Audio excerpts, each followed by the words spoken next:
know that I'm different, self-motivated, self-disciplined, yeah. I learned from my experience. I just want someone. What's going on, everybody? Welcome to another episode from Boyz and Men. I'm your host, Terrence the King.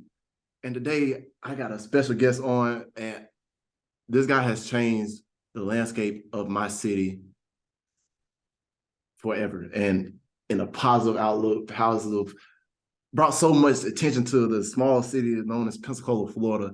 And honestly, we wouldn't be in the boat that we are right now if it wasn't for this man. But I'm gonna allow this man to introduce himself. If y'all from Pensacola, y'all already know the name. Now we get to put the face with the name. Mr. Quinn Studer. Well, thank you. I appreciate that. You know, it's interesting. I was just writing, I like to write, and I was writing about Pensacola because, you know, in 2005, I have a healthcare company. So if people wonder how I got to Pensacola, in 1996, I came to be president of Baptist Hospital. Oh. And that's how I came here. You know, it wasn't that I didn't know where Pensacola was. I was working in the inner city of Chicago, and they recruited me to come to Pensacola. I came to Pensacola, and I loved the hospital. I loved the employees in the hospital, and I had a lot of success there, and I'd had success in the past. So people said, you should help hospitals all over the country. So I started my own company called Studer Group. And around 2005, I got a call from Jim Clifton. And I didn't go downtown. I didn't pay much attention to the community. I went to the airport and the mall and home. That was usually my schedule. And in 2005, Jim Clifton at Gallup Corporation, the president, was interested in healthcare, what we were doing in healthcare, because Gallup measures healthcare like everything else they measure. And he noticed hospitals we worked with performed better than some others. So I went to Washington, D.C., and while I was there, he made this comment that they had just done the biggest study ever on economic development for cities called Soul of the City. Why do some cities thrive and some don't? So for example, when I used to be on an airplane, people would say, where are you from? And I'd say Pensacola. And they'd look at me like, where's Pensacola? And I'd say, have you ever heard of Destin? Oh yeah, we've heard of Destin. Yeah. or if I had a day off, I would get in the car and go to Fairhope. You know, I mean, I'd either go east or west. And the soul of the city just was amazing because it said it's really not location, because there's cities that are way up north in Maine that do successful. So you just can't say it's location. Yeah. People used to say to me, well, you know, I wrote this book called Vibrant Community, and they said, well, it's easy in Pensacola. You got nice weather and white beaches. And I said, yeah, and we sucked with nice weather and nice beaches too. So you can't just say that. And so basically what it said was, to have a great community, it's all about keeping talent home. Whoever has the talent wins. And I always said Pensacola was exporting talent, particularly talent of color. So we were losing all talent, but we've been losing talent of color forever and ever and ever. From Emmitt Smith to Derrick Brooks to everybody. I've got story after story. When we 1955, you know, the Pensacola had an all-black Little League team that almost made it to the Little League World Series because no one would play them. They all forfeited. And then they played a team in Orlando in 1955. There's a DVD called A Long Time Coming. I brought the living members of that team to Pensacola to celebrate. In Orlando, there was about 9 living members. Almost all of them lived in Orlando. In Pensacola, there was about 9 living members. Only 2 of them lived in Pensacola because the rest of them got out in the 1950s and 60s and then for no opportunity. Yeah. So what it showed was great communities do 3 things. They support local businesses. You know, they don't sit here and throw big incentives at companies that aren't even here because they usually don't deliver. Yeah. They support the local businesses that are there, you know, because that's where most jobs are. Number 2, they help startups. And what do startups namely need? Training and development or mentorship and access to capital. Mm-hmm. Number 3, they have a vibrant downtown. And that's I wondered, well, what do you mean a vibrant downtown? He said, you know, downtowns in cities like Pensacola, he didn't mention that in the study. Yeah. You know, they have empty storefronts. So then they get dangerous. I had police tell me they didn't like going downtown Pensacola in the 1990s. Oh, yeah. But you have empty storefronts. You don't have much going on. And young people want fun. They want entertainment. They want vibrancy. So with the downtown, you need to program the heck out of it to get a lot of people down there. Then you get some small businesses that open. Then you get some office buildings, and then eventually you get residential. And then when that happens, you get the thickening. So all of a sudden, then it gets too expensive to be downtown. So then you move a couple blocks away or 5 blocks away, and that's how you create a city. So in 2005, I started looking at Pensacola completely differently. It bothered me. I noticed stuff. So, my not-for-profit started training young entrepreneurs, and we just had EntreCon, which was a huge hit. We worked with startups. We did the business challenge, and now a lot of people do it. The beauty is we have so many resources, and we got into making the downtown special. And people fought us at first, and now you go downtown, and it's pretty cool. What that does is create financial sustainability. Yeah. So that creates the money to subsidize affordable housing. That creates the money to create better safety, because you got to have the financial sustainability of a community to reinvest. And if you look at, and I'll finish with this, if you look at the downtown district in 2016-17, it was about a $600 million assessed property value. Now it's 1.1 billion. Ooh. That dollars goes into helping create better police, better fire, better educational system. So that's really, I know I just feel like I put a fire hose on you here, but when we started in 2005, we said it's a 20-year deal. And the other thing I learned, which was very important, I asked Gallup about government. He said, don't count on government. This is private money. And if you look at almost everything that's been done in Pensacola, it's been private dollars, because government people have limitations. They're running for office, blah, blah, blah. And I always say to people, if the local people aren't willing to invest in the community, how can you expect out-of-town people to invest? I just went through that town in Wisconsin. They said, well, we're trying to get an outside investor. I said, well, you got to get some local people to throw some money in. Like when we did Southtown, we had 252 apartments. No outside company would do it. So it was me and Josh Sitton and Bubba Watson put our money together and built it. And now if you look around, there's all sorts of construction. Yeah. We've had a supply issue. And the issue we've had with attainable housing is lack of supply. We're 10 years behind. And so hopefully we'll catch up now. Oh, yeah. I see that happening literally every day. Downtown does not look the same from when I was a child. I was like, there's apartment buildings. The clubs are better. The nightlife is better. The day life is better. Like even with Miss Levings and everybody with the different festivals and gallery night, everything. I love going downtown because it went from a town where I was scared to walk around to a town I was like, I can't wait to go walk around.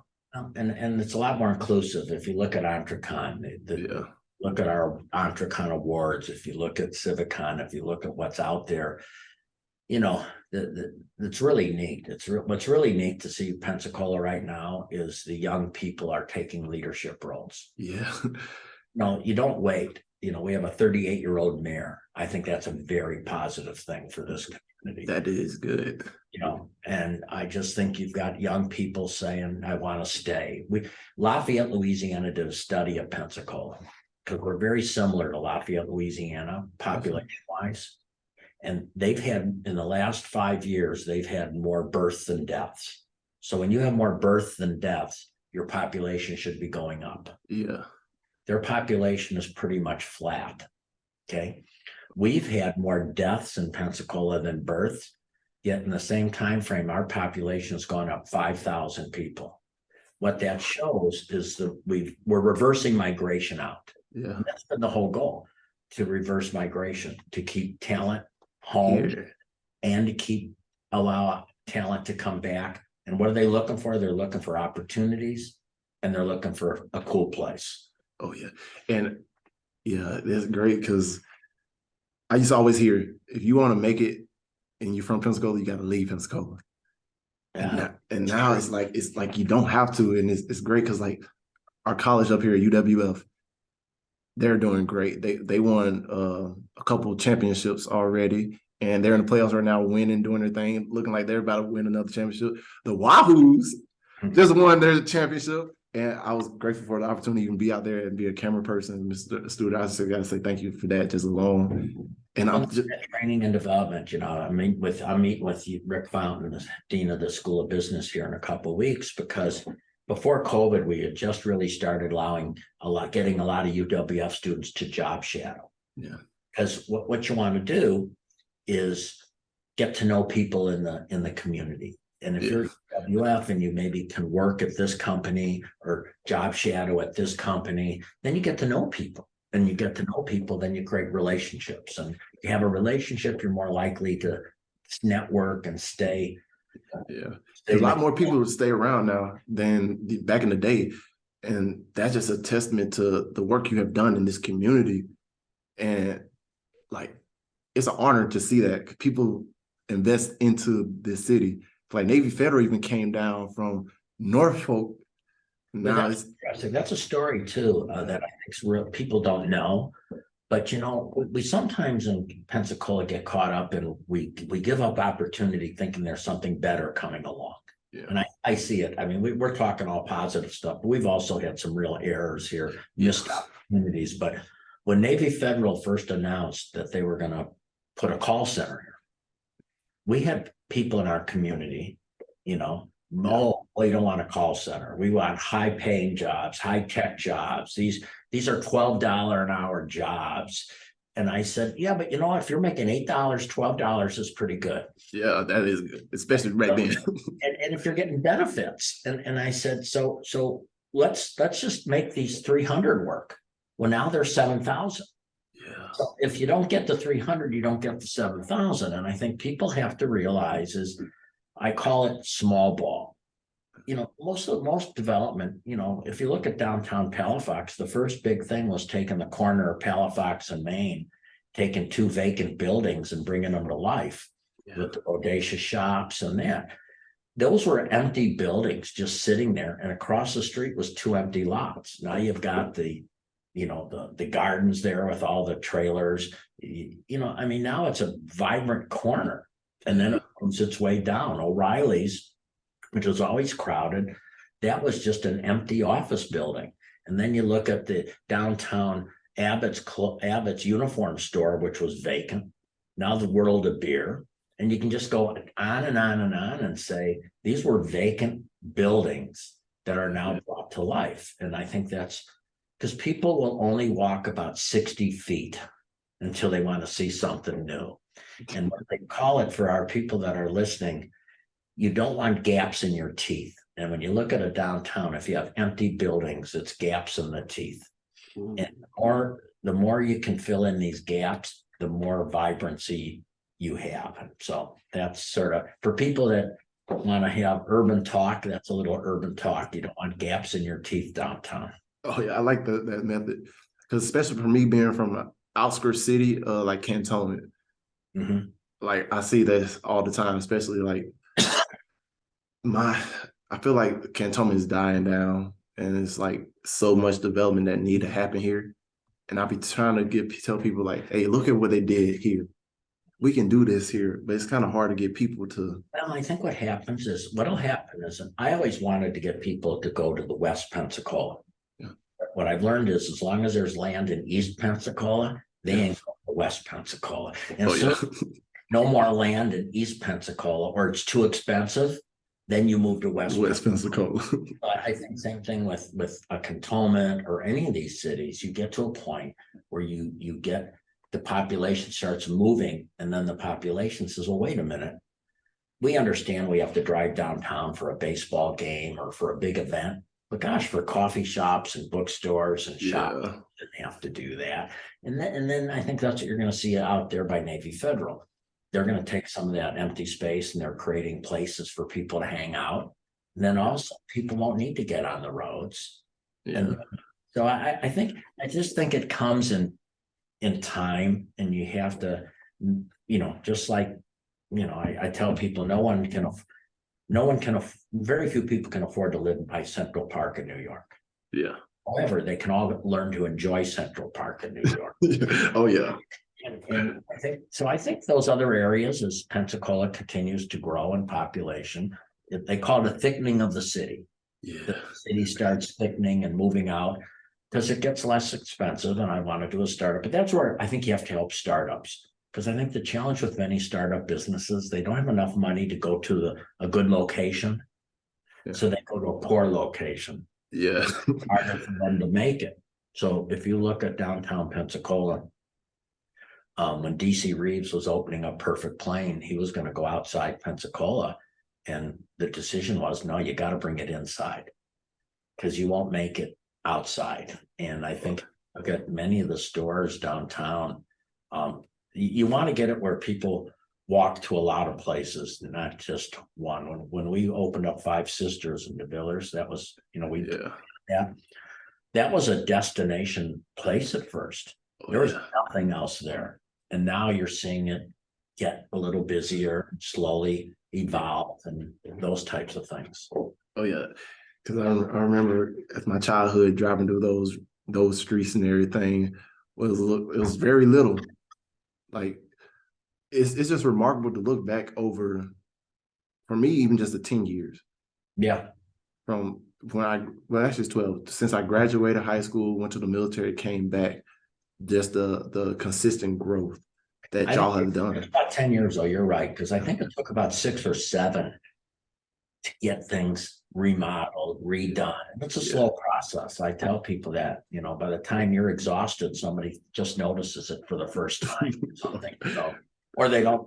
I was talking to, and you just have to keep making it better. The beauty is the more people that are in a place, the more you got to keep it up, because they notice things and they notice everything. It's not being painted or it's not being cut. And for every positive thing, there's always the negative because you have to do. Yeah, because I remember you going back to what you were saying, like a lot of people in the city came to like Navy Federal and a lot of different things with a negative outlook. And I feel like people run into that on a regular basis when it comes to anything they're trying to do to make something better. I agree. I had a city council person one time when I really wanted to get the Y next to the stadium, where I still think it should have went. It should have, and she said, "Why such the rush?" And I said, "Well, it's going to create a ton of construction jobs." And like, for example, if you look at Southtown, we spent $22 million on labor to build Southtown. And because we follow the covenant for the community, is which we guarantee so many jobs for minorities and so on, out of that 22 million, 11 million of it went to people of color. Now, I think that's pretty cool. So when people say to me, why a sense of urgency? I said, well, because people are trying to feed their families, are trying to pay their rent. And most of the people that don't have urgency have jobs, or they have pensions. Well, I try to look at the people that don't have pensions and don't have jobs, and how do we create that dollar so they can take care of their families? That is true. Because I can contest everything this man's saying, y'all. So just let y'all know ahead of time, because I actually worked for this man for the Blue Wahoo Stadium. I'm a videographer. Even the little things they did for us, I think you got us a Winn-Dixie card for $50 so we can take care of food, I think, from 4th of July or stuff. He didn't just take care of one section. He take care of everybody from the top to the bottom. Measure employee engagement. Most people don't measure employee engagement of game day employees. And again, because we think, if you have somebody that works at the Wahoos, many of them, that's maybe a part-time job in the season, but that's discretionary income that's going to go somewhere. Yes, sir. Pay for something, feed for something. So we think that's really, really vital. And for some, it's a training ground. For some, I was talking to one of our trainees who's now head of the store, the merchandise store. Lauren, yeah. I asked her what she did for Thanksgiving, and she said, well, I stayed in town because of my boyfriend's house. And I said, well, that's sort of cool. Who's your boyfriend? She said, well, he lives in Cantonment. But I'm saying, that's a relationship, you know what I mean? And that's good stuff. And Lauren's from Phoenix. Yeah. And she always told me all the time, she's like, oh yeah, I'm an Arizona fan, Suns fan. I was like, no, you're in Florida now. You got to Yeah. change it. So, we're talking about giving people good experiences so they stay here. So one of the last questions you gave me was, Yes, sir. because I think we hit 10 years, was current entrepreneurs. I think the key is to be a good entrepreneur. And let me explain that. I didn't start my own business till I was 48 years old. Okay, people look at entrepreneurs and they think they started when they were 21 or 22 or 23. Now, you can start young, but I think an entrepreneur is somebody that's working in an industry that they want to someday own a business in or start in, but they learn the nuts and bolts of how to do it for somebody else. So when I was in the healthcare environment, I was always trying to create better tools, better techniques, better ways of doing things, not thinking I could build my own business on it. But I think I spoke at UW West Florida maybe 5 years ago on, wherever you work, try to make it the best place you can be and try to look at how can you improve it.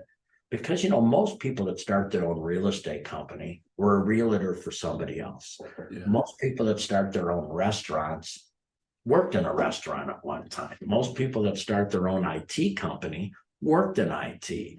And if you read the book E-Myth Revisited, which is a great book for entrepreneurs, it talks about most people that start a business start it because they love the product they're involved in. They love the program. If you like videos, video arts, you're going to be attracted to that. And the thing is, try to get a job in an organization or with a company that does a nice job, learn everything you can. And you're in a no-lose situation. Because if you are doing that, you become a very valuable employee. And you might decide, you know what? I'm okay being a valuable employee. I don't want to risk my whole life savings starting something. But if you do go to start your own business, you've got the experience and the networking to know how to do it. So my message always is be a good entrepreneur, which means work in an organization, but think as an entrepreneur would. How do I make this better? Act like it's your money. And then if you do become an entrepreneur, you're probably going to be way more successful. So many people start a company too early before they really have the experience to know truly what they're doing. Yes, sir. I can contest because I have done that numerous of times. And I always have to go back to the drawing board because the little steps I didn't see. I see it all the time. I saw it with a lady I know very well, started her own workout place. Yes, sir. She loves working out. That's what her certification is in. But she wasn't good with the financial part of the, taxes, employee holding, and those things. And she kept spending more and more time on the exercise component than the quick book. Yeah. Oh, yeah. That's the hard part of running a company is you got to get good in things you really don't have passion for. But until you get enough money to hire somebody to do that stuff, you gotta carry that weight. Yes, sir. Man, yo, Mr. Studer, man. I wish I could just shadow you around 24/7 because I know I'll be like a sponge just trying to absorb as much stuff as possible because just your intellect alone on just everything we talked about today is some stuff that I'm not just the only person aspire to be, but I'm one of the few people that aspires to grow the place they're from. No, it's neat. Chad Henderson, who is doing a big development on Garden Street there, the hotel. He bought the whole block. He owns a company called Catalyst, which actually is in the healthcare business, but not here. A little bit here, but across the country. And I met him probably 15 years ago when he just started, and it was really cool. He said, I want to be you someday.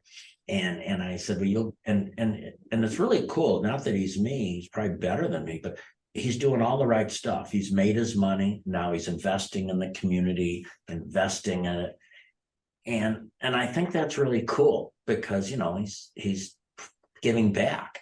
And I that's why I'm a big believer in supporting local businesses because they give back.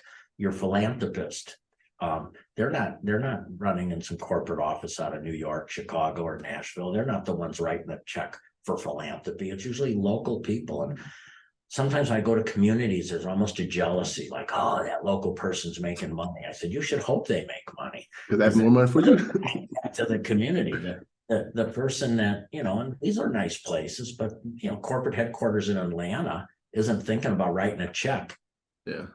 for Pensacola. So if it's just the way it is. And I talk about that. I said, we have some sponsors here, but the Wahoos we appreciate, but they'll give us a small amount. And then you look at where their corporate offices are. Yeah. It's a whole different ballgame. So, and that's one of why we have to build our local businesses, because we don't have the big giant corporate rate. Yeah. So we've gotta make and break it on our small businesses here, which is great. It's harder to do, but it's less risky.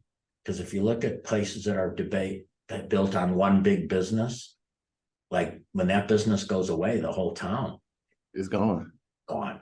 Janesville, Wisconsin had 7,000 people working at General Motors. And when General Motors closed the plant, all of a sudden 7,000 people are unemployed. Well, here, you don't want anyone to close, but you're not dependent on one or two companies. Like years ago, Pensacola was very dependent on a Monsanto or Armstrong, and it's not like that anymore. Now there's a lot of small businesses, which are, again, the heartbeat and the soul of any community is your local small businesses. Oh, yeah. Dang. Mrs. Stewart, you just got me all excited and energized and ready. Just like I know, got me excited. Because the stuff I can see myself doing, and just a little bit of knowledge you share with me alone, just kind of relit a fire in me that just be patient. Be patient. I got interviewed by some young entrepreneurs one day, and they were talking about entrepreneurs. And I said, well, when I was your age, I was working part-time in a liquor store. So, don't compare what you are at 28 with somebody who's way older. Yeah. They've spent more time. And I think sometimes young people particularly, I get it, but they read about those young people that have made it. Yeah. Well, the reason you read about them is because they're so unusual. Exactly. Yeah, they're just so unusual. That's why you read about them. And then, of course, you read some of them recently with the whole FTX weren't doing as well as you might have thought. Yeah. Trust me, I've been calling and checking on my friends. I was like, I see the market is hitting you a little hard. So are y'all okay? And because they used to hit me up, because back in 2012, when I was in the military, I started with network marketing a little bit, try something different, check out something different, learn something new. And they was come to me, ask me about advice, because I've been in type of businesses like that before. Mm-hmm. So with them, I said, hey, I made a mistake and tried to quit my full-time thing because I was taking a chance on this just because I was making decent money at the time. But as far as planning for the long term, I said, I wish I would have stayed with my full-time gig while I was making the good money with that, because that would have put me when I was at Baptist Hospital, when I went there, I had an agreement that I could spend 5 days a year doing my own thing. Year 1, 10 days year 2, 15 days year 3. Then you add vacation time. So I was out speaking and working with other hospitals, testing the market. So then when I took the walk away from being president of a hospital, I wasn't going to zero. So I think if you read the book E-Myth Revisited by Gerber, most entrepreneurs started their company while working full-time for somebody else, and they built it so they could take the step without going broke. Yeah, that's the key of this message, everybody. I feel like if y'all didn't get nothing else from this, that is the key, man. Because I've been there. But I've got to run, my friend. But thank you for the opportunity to be with you today. Man, thank you again, Mr. Studer. Let me know what you're going to do, and we'll help push this out as much as we can. Oh yes, sir. 100 episode. I'm trying to find a location for downtown to host I'm gonna go live for that one. And nice. What do you need? Are you looking for just temporary space to do your show from? Actually, I am looking for a temporary space to do it, the show from. I actually got a whole platform in my head. I already know how I wanted to look, I just needed a place to do it. I'm right now doing it in the UWL studio. Y'all don't know this, but this is a green screen behind me. That works. But Well, drop me an email. Tell me what you're looking for, okay? oh yes, sir. Thank you again, Mr. Studer. Hey, y'all, if y'all don't know this man, go follow him on all his social media platforms. Make sure y'all take a ticket to the Wahoo Stadium next year, because I feel like we're going to repeat. We had a good scene this year, but hey, he's a busy man. I know he got to go. Thank you again, Mr. Stu, for sharing a little bit of time. Have a great day. Thank you. Yes, sir. You too. I know that I'm different, self-motivated, self-disciplined, yeah. I learned from my experience. I just want someone to take me serious. Real questions that I ask. How long will this solo trip last? I'm content with being alone in the past, but it's changing and it's something I can't grasp. Turn off my phone, I'm in my zone, so now I'm acting different. I'm to myself, I'm in my head, mapping out this life I'm living. Shadow work on myself, I done already seen hell. Can't fit in, so I rebel, but I don't miss a beat. I don't miss a beat.